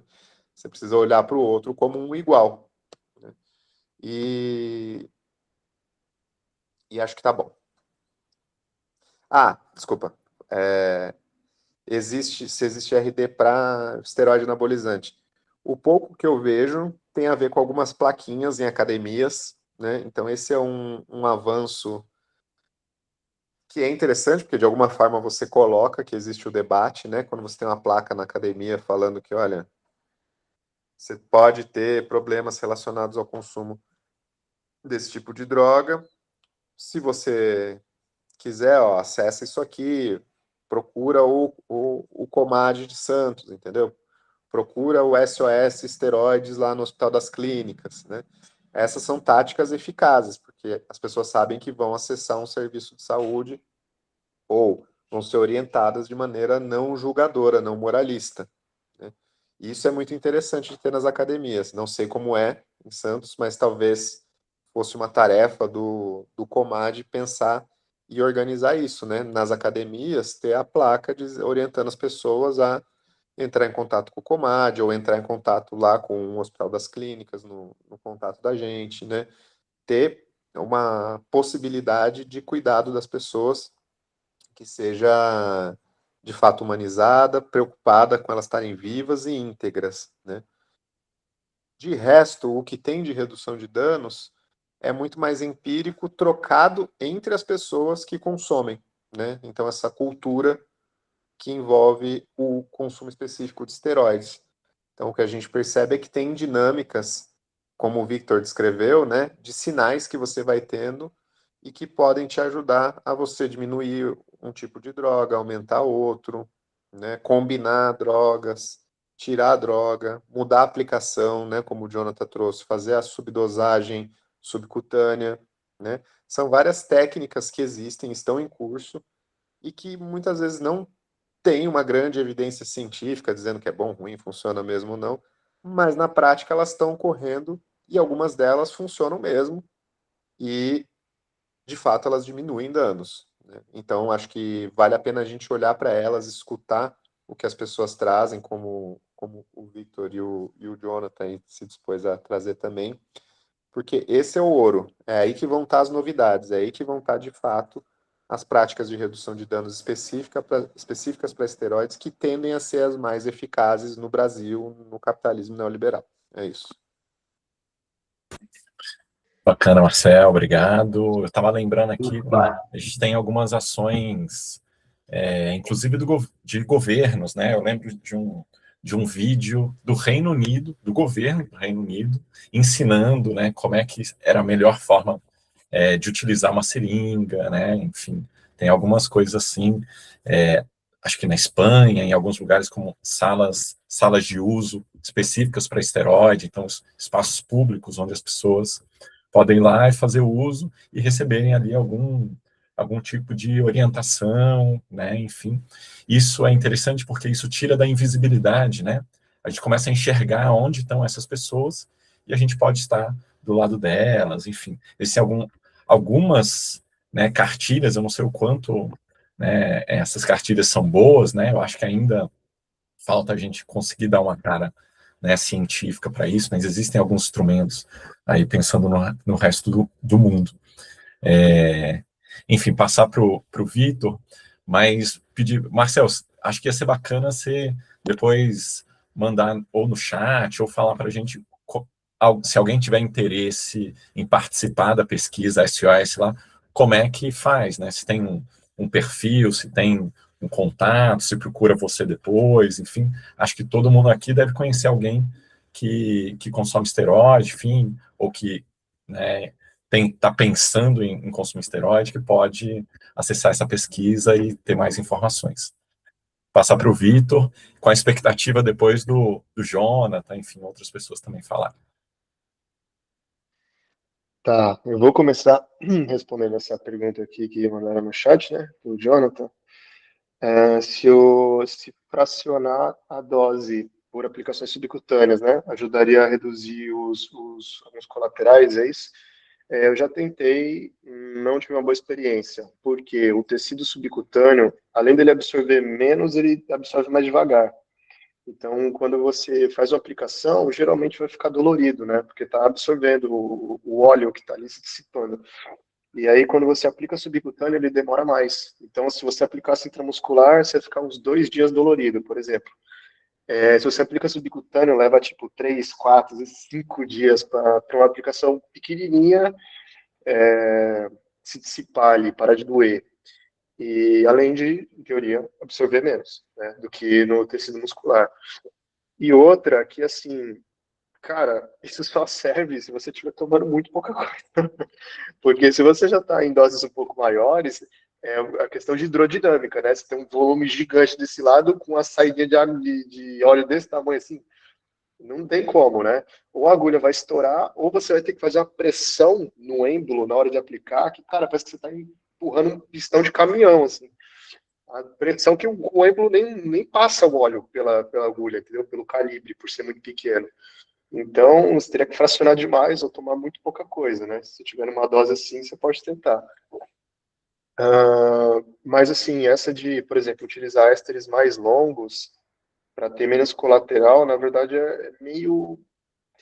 Depende do que você diz éster muito longo, né? Por exemplo, eu sou mais a favor de você fracionar várias vezes, porém intramuscular.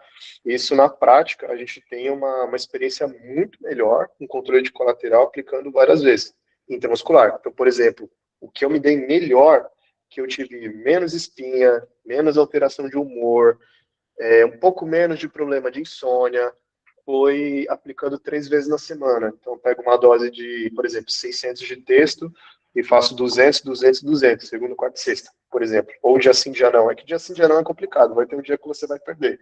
Mas 3 vezes na semana é melhor para mim do que 2, muito melhor do que uma vez só. Se você aplicar um enantato, por exemplo, ele vai subir, dar um pico, depois começar a cair. O enantato tem uma vida de mais ou menos 8 dias, né? De 7 a 10, uma média de 8 dias. Então, lá pelo 7º dia, já vai estar caindo muito. E você vai aplicar, vai subir e cair tudo de novo.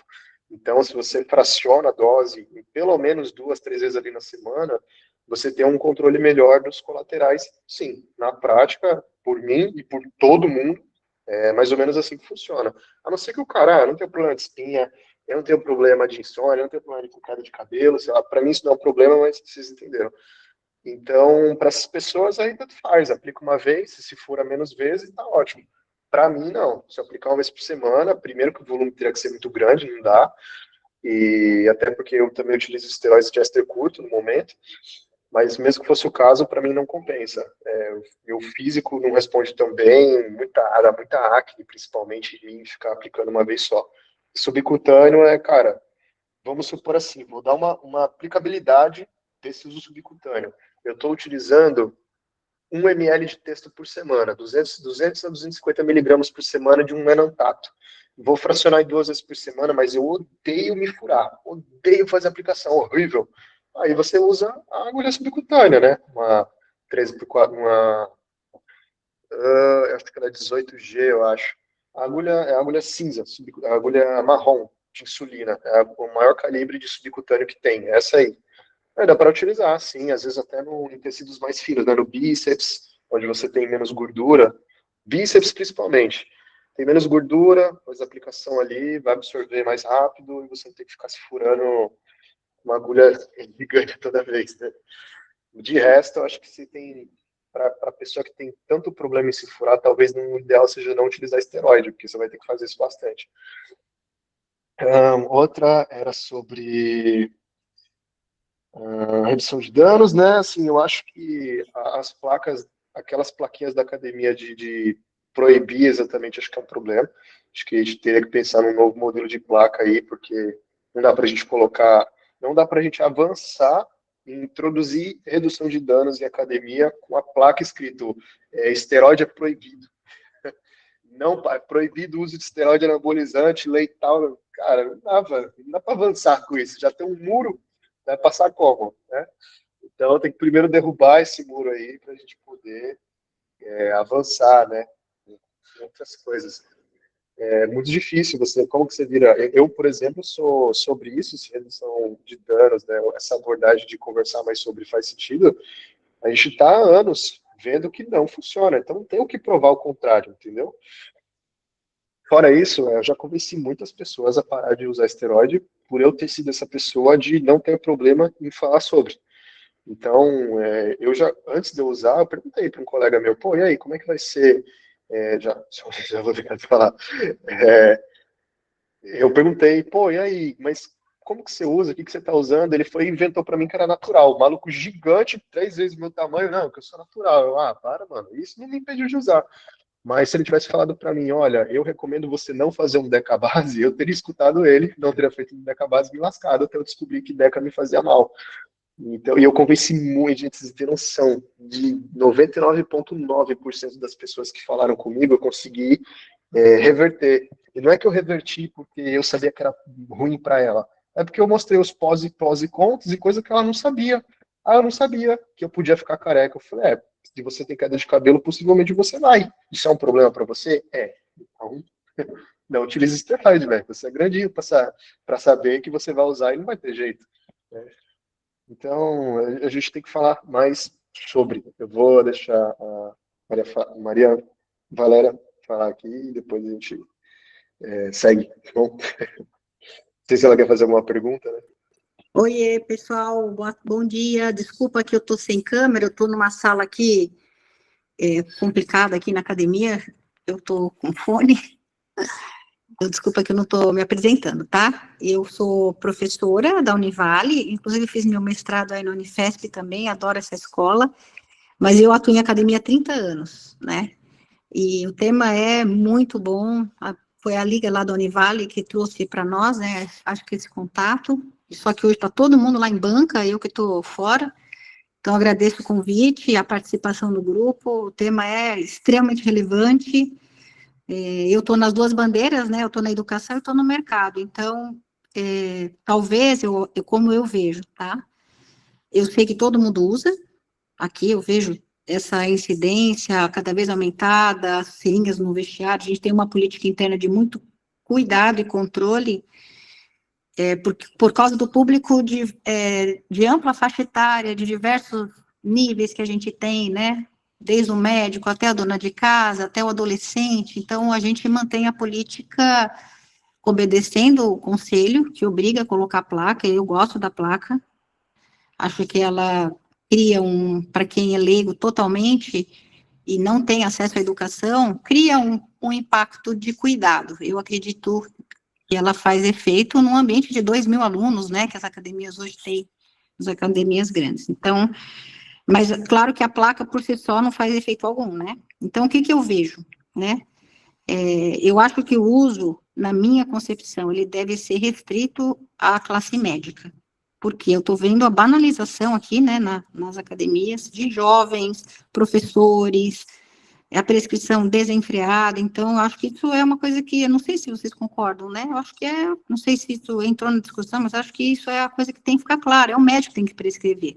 E aí ele vai avaliar a individualidade, saúde, e o que está acontecendo não é isso na prática, né? Então, eu vejo a minimização do risco uma medida essencial. Eu entendo e concordo, porque as pessoas vão usar. A gente não adianta querer que elas não usem mais. Eu fico muito preocupada, já que o uso já está abusivo, ele já está alarmante, da gente talvez passar uma ideia para o público geral, principalmente os leigos, de que vamos usar da melhor forma e tudo bem. Então, é um assunto que merece muita, muita atenção, muita. E acho que esse tipo de roda é perfeita. Tem o usuário, o ex-usuário, né? Tem professores, eu não sei se tem algum médico aqui nesse grupo hoje. Tem algum colega da medicina? Não que eu tenha identificado.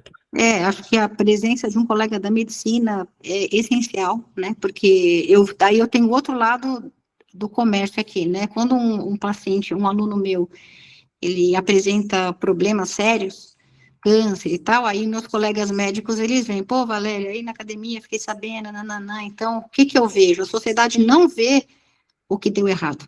Essa é a minha fala. A sociedade vê o bonito, gostoso, a linda, a marombeira, eu tenho um monte de aluna maravilhosa aqui, só que eles não veem o que dá errado, né? Desde a infecção por causa da agulha, as necroses monstruosas que tem, os abscessos gigantes, né? Eu tenho uma nora que é infectologista, ela fica assustada com o que chega para ela. Então, acho que é isso só. Acho que a gente tem que mostrar o lado negro verdadeiro que existe, né? Em todos os aspectos. E eu acho que aí falta lá embaixo na base da educação, né? No nosso acadêmico da educação física, principalmente, que ele vai demorar a acessar a informação da fisiologia, né? Uma fisiologia sólida que traga os riscos e os benefícios para ele poder decidir. Acho que as pessoas têm que decidir, como decide para tudo, né? Para ser ladrão, para ser honesto, para usar droga sim ou não. E é uma decisão do ser humano, mas nós aqui, acho que tem que ficar clara a nossa missão, né? E orientar, eu acredito que a classe médica que tem que fazer a prescrição, infelizmente não é isso que acontece. Então, eu fico um pouquinho preocupada. Eu sei que a tentativa é ótima, eu apoio, mas como a gente pensa nessa mitigação do risco mesmo, né?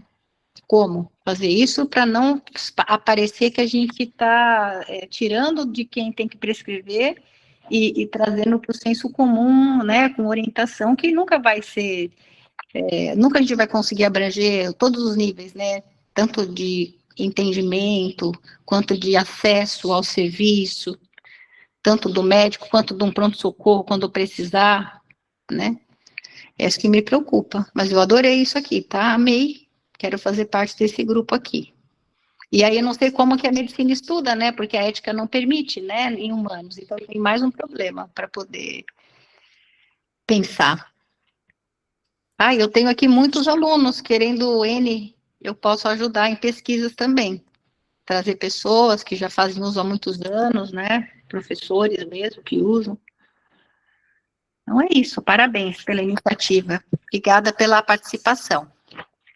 Obrigado, Maria. Obrigado você pela fala. Enfim, o Marcel colocou no chat aqui um link que leva direto para pesquisa. Enfim, acho que ali é um caminho, né? Mas eu acho que, né, daqui a pouco eu ponho um contato meu aqui no chat também, enfim, e a gente conversa. Vou passar para o Jonathan, que acho que tem um relato também. E só acho que, né, com dó no coração, mas pedir para, a partir de agora, a gente fazer algumas falas um pouco menores, para a gente conseguir ir encerrando. Eu sei que o Marcel precisa buscar os filhos na escola, sei lá, ele está com o tempo corrido aí também, e daqui a pouco tem a seleção, tô vendo o Jonathan com o bandeirão aí, tá todo mundo, né, querendo assistir também. Então, passar para o Jonathan. Vai lá, Jonathan. Bom dia a todas as pessoas. Conseguem me ouvir bem? Perfeito. Estou no clima de Copa aqui. Vou tentar ser breve, dar meu relato. Acho extremamente importante. Agradecer meu amigo Leonardo, né?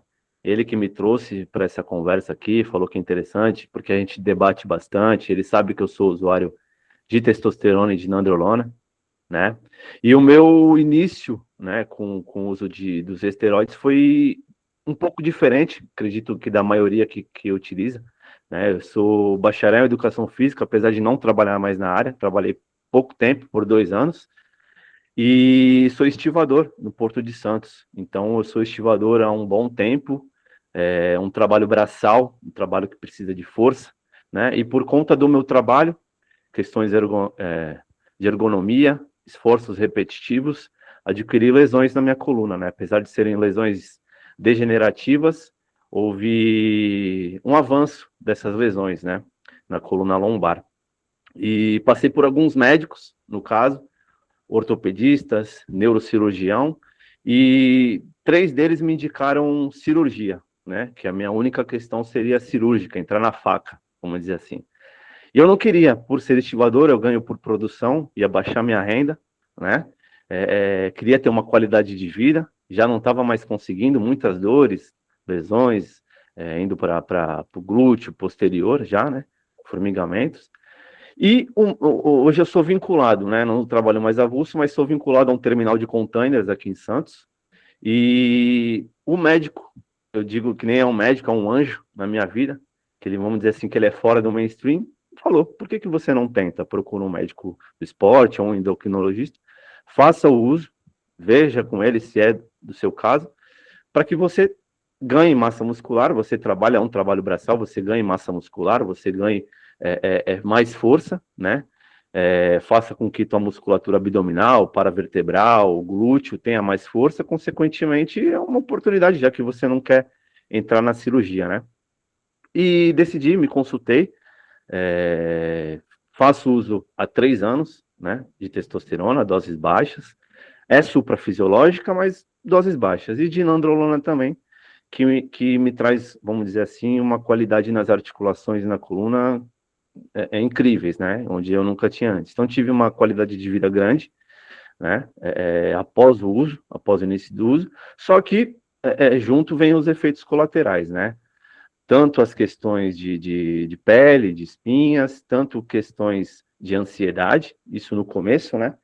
E principalmente libido também, né? A gente tem que falar nisso, né? A libido fica extremamente alta com o uso de testosterona, né? Eu fui fazer o uso há 3 anos atrás, hoje eu tenho 36 anos, então com 33 anos, já casado, com um filho pequeno, e a gente sabe que isso também influencia dentro de um casamento, dentro de tudo, de toda uma relação, né? Pessoal. Colocando na balança o uso dos esteroides anabolizantes, para mim, não tenho dúvidas que isso foi positivo, né? Continuo usando, não tenho intenção de parar o uso, porque me trouxe uma qualidade de vida, me impediu que entrasse numa cirurgia, num procedimento mais invasivo, e consequentemente, eu consigo viver, consigo fazer minha academia, consigo trabalhar, né? Um trabalho braçal, fazer o meu trabalho da melhor forma possível, né? E falando agora em redução de danos, essas perguntas que eu fiz é o que eu venho utilizando nos últimos 6 meses, né? Eu faço uso há 3 anos, então fazia injeções intramusculares profundas, era uma dor, fazia o rodízio, né, de spot, de locais de aplicação entre o glúteo e vasto o lateral da coxa, que era uma dor incrível, uma dor imensurável, né? Ficava 2 dias sem andar. Passei a utilizar de uma forma pesquisando, né? Ouvindo relatos de fisiculturistas, relato de médico, relato de outros profissionais, já que a gente não pode ter estudos, né, com seres humanos, os relatos a gente tem que usar os relatos pessoais. Então, faço uso subcutâneo hoje, dia sim, dia não, de testosterona. Hoje eu utilizo uma dose suprafisiológica mais baixa, né, 250 miligramas, faço dia sim, dia não. Então, eu acabo não tendo inflamações, por um volume mais baixo. Consequentemente, libido estabilizou, níveis plasmáticos estabilizaram, faço exames também para ver os níveis de testosterona estão altos, né, suprafisiológicos, mas em níveis ok. Além da dor, né, consigo fazer um rodízio maior de aplicações, né, ombro, na dorsal também faço uso, flanco, Jonathan, só vou pedir para dar uma... tá? E desculpa, isso, essa questão de redução dos danos acelerada. realmente foi isso, fazer aplicações subcutâneas, diminuindo também a dosagem das aplicações, tá bom? Muito obrigado a todos, espero que tenha sido um bom relato, e espero que também que a gente continue com esse debate aí nos próximos dias, estarei aqui quando puder. Obrigado.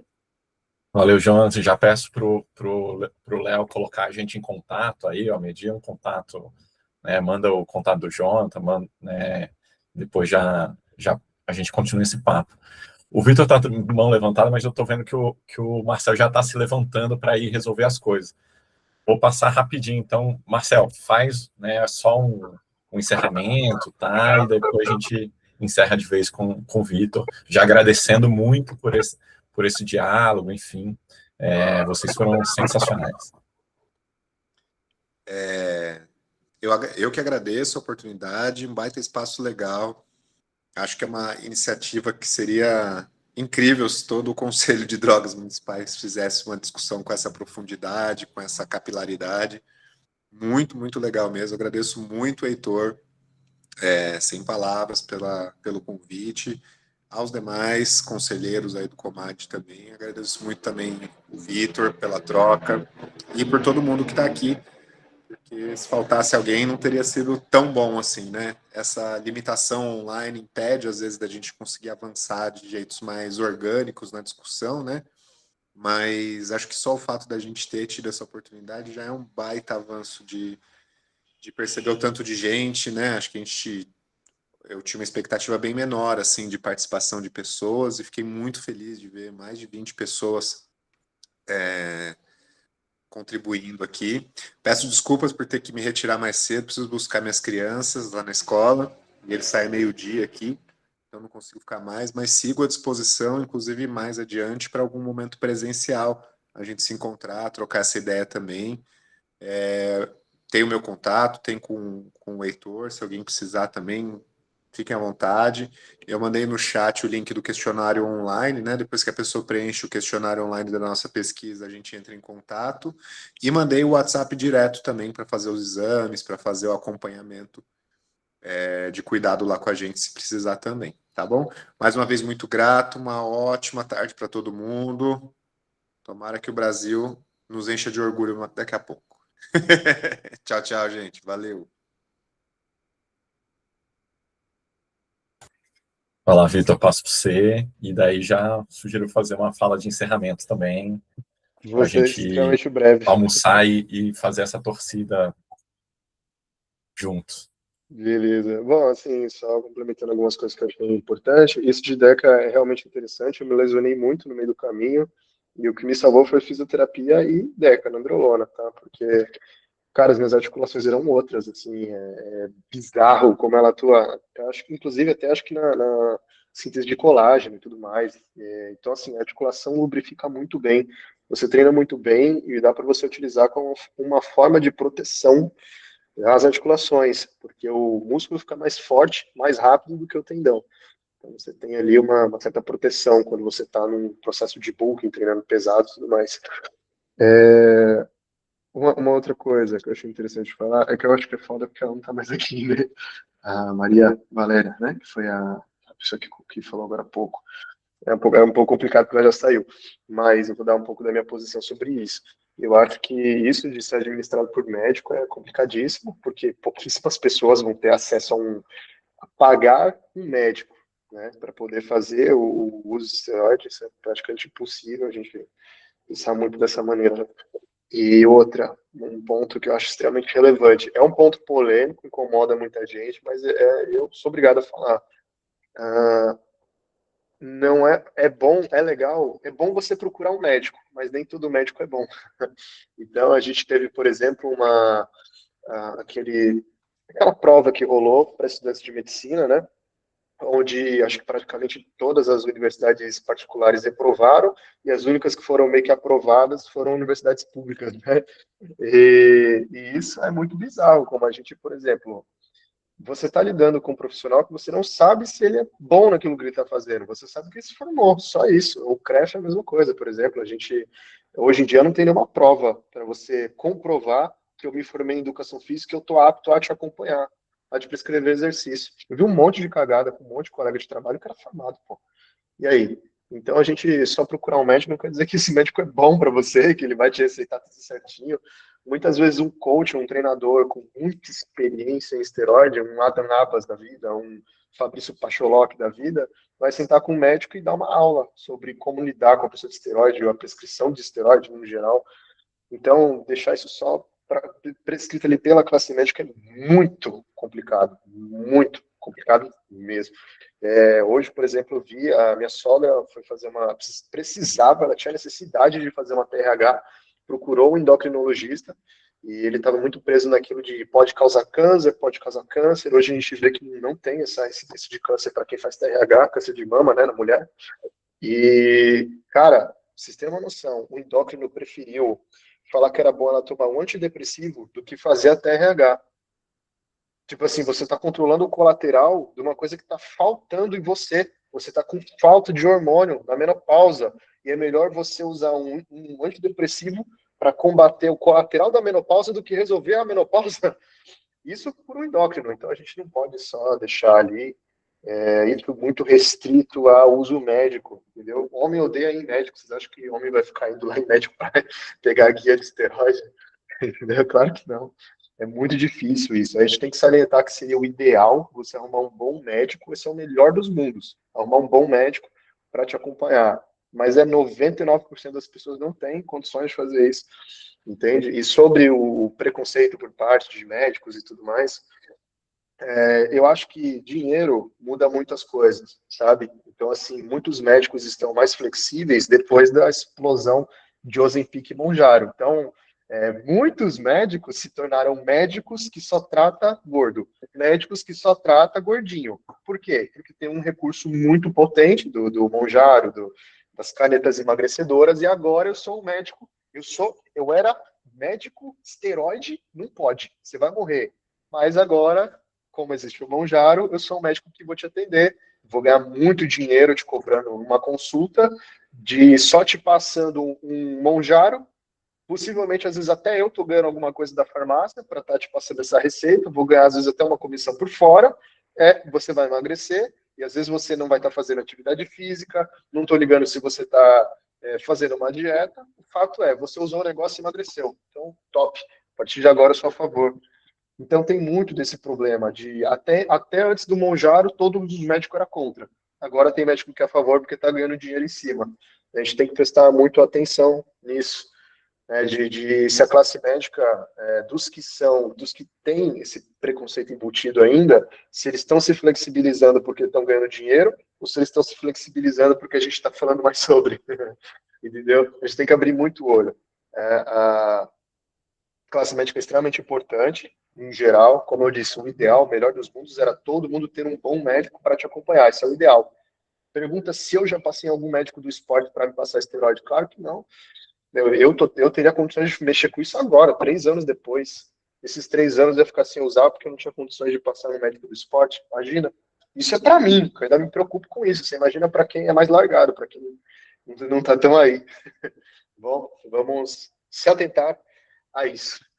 E agradeço aí, inclusive, o convite. Foi muito bacana poder falar disso. Sempre que eu levantei a bandeira que eu usava esteroide, era para fazer uma função como essa, de expor a realidade do esporte, a realidade do uso, né, para ninguém ficar perdido, ninguém sair fazendo besteira, e eu prefiro 1000 vezes expor um problema, um erro que eu cometi, um problema que aconteceu comigo e não acontecer com o outro, do que eu só me fechar e não fazer diferença na vida de ninguém, entendeu?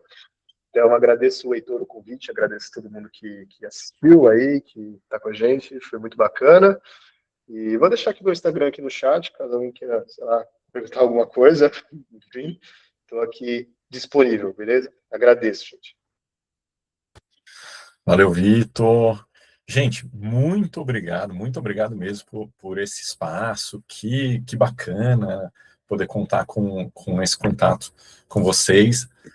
Acho que as discussões foram realistas, foram ótimas. A gente teve aqui tanto a realidade, né, quanto o embasamento científico, e a nossa conversa não termina por aqui, né? Eu acho que a gente cria aqui um primeiro pontapé, um passo, mostramos uma rede de contatos que a gente pode estabelecer a partir de agora, tanto a partir da universidade, né, os nossos próprios perfis, enfim, e eu acho que a gente está tratando um assunto sério, né, como o Marcel disse, como adultos, né? Então, a gente precisa levar a sério isso, mas pensar que a coisa não deixa de existir só porque a gente fecha o olho, porque a gente não tem dados, ou porque a gente tem uma posição sobre ela. Né, o consumo continua existindo e a gente vai ter que aprender coletivamente como lidar com isso da melhor forma, e as pessoas, né, cuidar das pessoas da melhor forma.